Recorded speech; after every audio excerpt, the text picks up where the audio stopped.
take YouTube, for example, obviously huge distribution platform.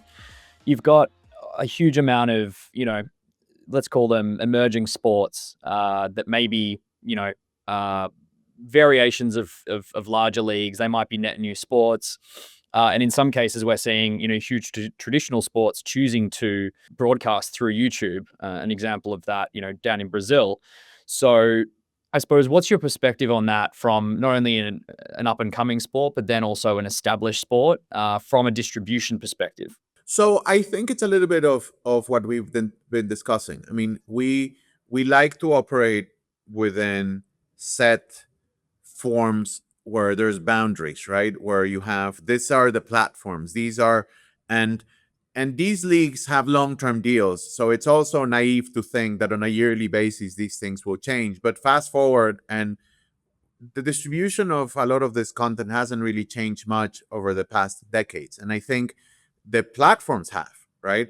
So as you said, you have live mode and Casa TV, for example, in Brazil, leveraging a platform that in essence allows you to spend almost zero in capital expense to set up a TV station, right?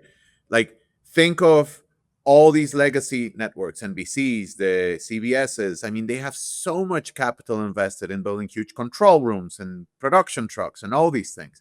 We've leaped a generation in terms of technology. And today, Olek can launch a channel, which is a linear channel, probably for zero, right? Capital expenditure, right? Or very little.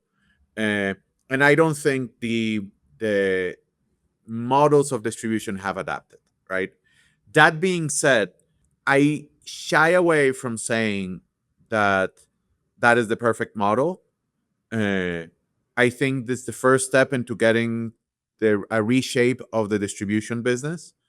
I think YouTube benefits from having done that capital expense, and today it's basically benefiting from people putting content, sometimes content that they don't have the intellectual property rights for, and YouTube benefits from it, right? I mean, they in today's world they should be able to identify it fairly quickly, and they don't, right? I mean, I think the way a lot of this distribution is done today is not necessarily consumed appropriately by older generations. So I think there's going to be a transition, right? So I think there's not necessarily cannibalization of audiences, because there's a lot of people that might want to watch it on YouTube with an influencer calling a game, versus others might be more purists that want to watch it in a different screen with the traditional narration, right?